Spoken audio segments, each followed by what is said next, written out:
Okay, in our fourth tutorial, we will be discussing about the use of guide, a graphical user interface programming in Matlab. So this would be your tool when you try to create programs that doesn't need to use the command window when performing a specific function. And it would be an easy to use, user-friendly interface that any students or professionals would actually use when you try to work on with the predefined program that you have made. So to start with, let us type guide in our Matlab.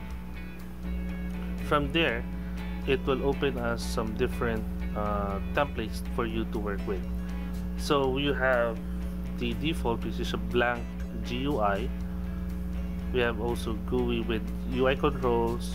We have GUI with access if you want to work on with plots, and a pop-up menu or a pop-up dialog box if you want to, so that you would have a prompt on your program. So I'll be working on with the blank GUI for now. So I click on or select blank GUI, then I click on OK. As you can see, it will work on with this area which is our workspace. We call this one as figure. For those who are familiar with Visual Basic, we call this one as forms. This is where you put all your interfaces within the particular program. So I'll be working on with an edit text. So I'll create one, then duplicate this. I need to have two edit text box. So this would be focused more on creating a basic programming in GUI. The next thing that I'll do is I'll double click on the text, edit text box, and as you can see, it opens up an inspector. I call this one as property inspector, in which you would see the properties of a particular edit text. You may edit this one based on the foreground color, horizontal alignment, so on and so forth. But for now, I'll be focusing more on editing the style. No, not the style, but the string and the tags. The string is actually the ones being displayed on the edit text. So I'll put this one first at 0. Then the next would be the tags. Tags is very important. It's because later on when we try to program, this is the one that we will be calling when we need to get a particular parameters. So I'll be putting this one as edit number 1. Please take note that when you try to create tags, it must be easy to identify and easy to remember, is because you will be using this one and recalling this one when you try to create your program. Same goes with the second edit text. So before I finish my edit, so I'll be entering this one so that it would remember everything that I have written here. Then on my second edit text, so I go again with the string. So this one is 0. Then this would be edit number 2. Don't forget to enter so that it would remember the tag that you have created in the string as well. So I close this one for now. Then I need to have a static text. So I double click on this one. I changed the static text to sum.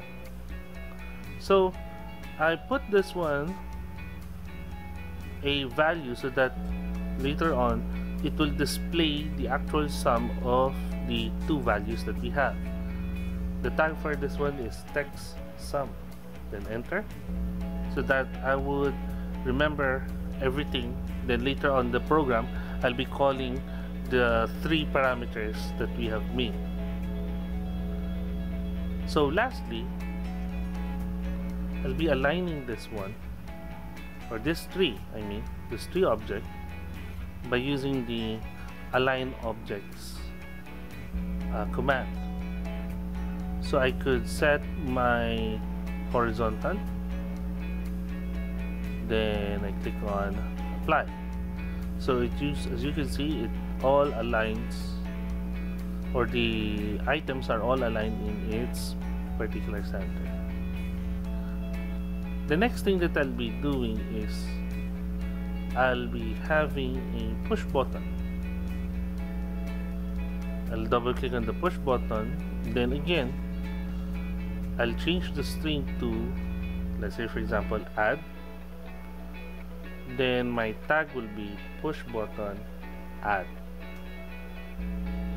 So I use a technique, we call it as a camel case, so that it would denote that a particular word in the tag name that I created has a particular distinctive capitalization, so that I could easily put this one on the program. So everything is all set in the GUI. Once that I click on save, it asks us to have a file name. So I'll be putting this one as my sum, as my file name, and the figure itself will create also an M file. The M file again is a script. The script is the one that handles the programming of your GUI, of your guide program. So the script is where we try to put all the things that we need in order for it to perform its function. The GUI is nothing, this one is nothing without the script. So on the script, I'll go on to a function of the push button callback. It means that when I try to press the push button in my program, it will get the sum of the two numbers from the edit text and will display it on my static text. So how do I do that? So again, I'll go to the function push button add callback. Then I'll be getting the values for both the upper edit text, or the edit number 1 and edit number 2 of my program.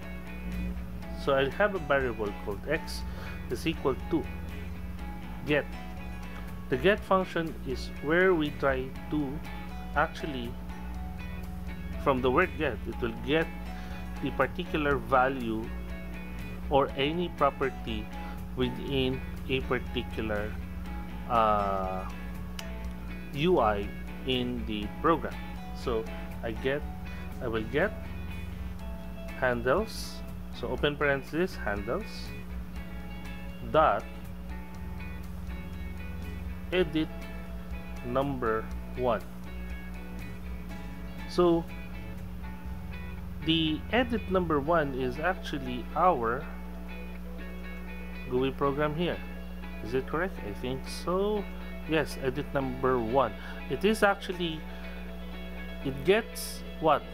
The particular tag name, which is the edit number 1. It put it on handles.edit number 1. Then I'll put a comma here. Then what is the property or UI inspector that you will be getting on that particular tag? As you notice, we try to edit the string. The string is actually a property of a UI inspector in the edit number 1 tag.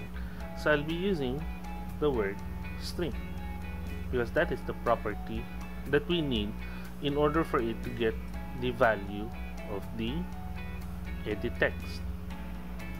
I pressed on enter. Take note, the one that we try to get is a value, but the value is in its form of a string. So we need to convert the string into a value, into a numerical value. to do that is, I will have my x again, and it is equal to str2 double, open parenthesis, x. What this program does, so I'll be putting, before I forgot, I'll be putting a suppression, a semicolon.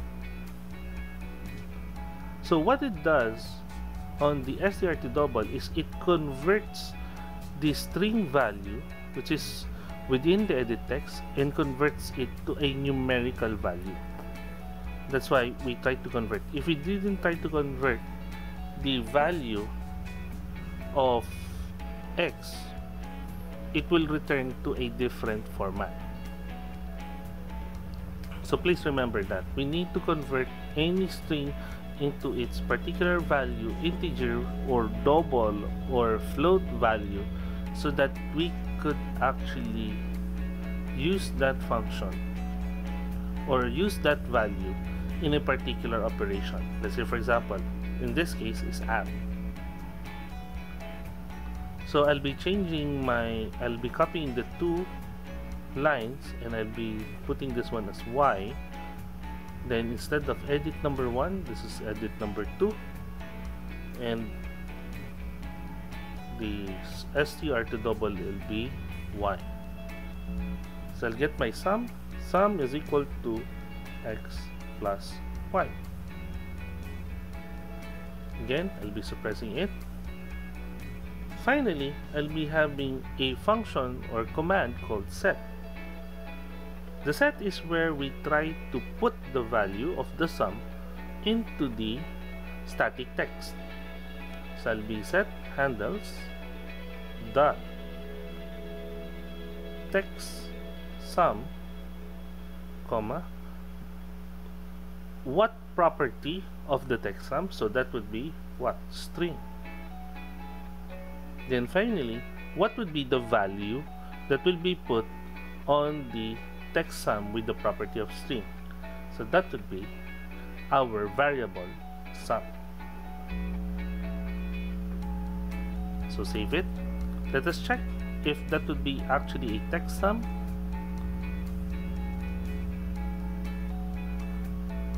Okay, so that is the correct tag name.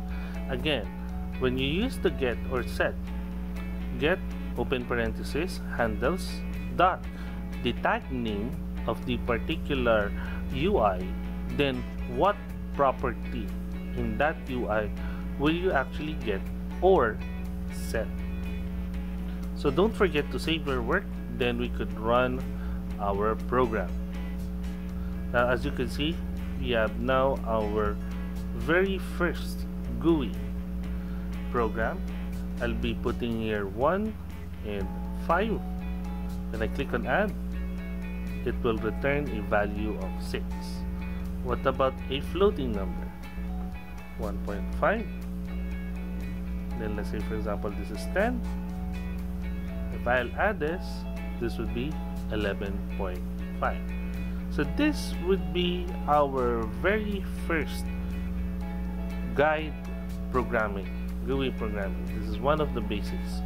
On the next tutorial, as I said, we will be also discussing about how to create a program of a bisection method, one of the methods in the subject numerical methods, on which you try to use the upper and lower to get for the roots, or to get one root of a particular function, and try to embed this into our guide program. So that will be all for now. Until next time, goodbye.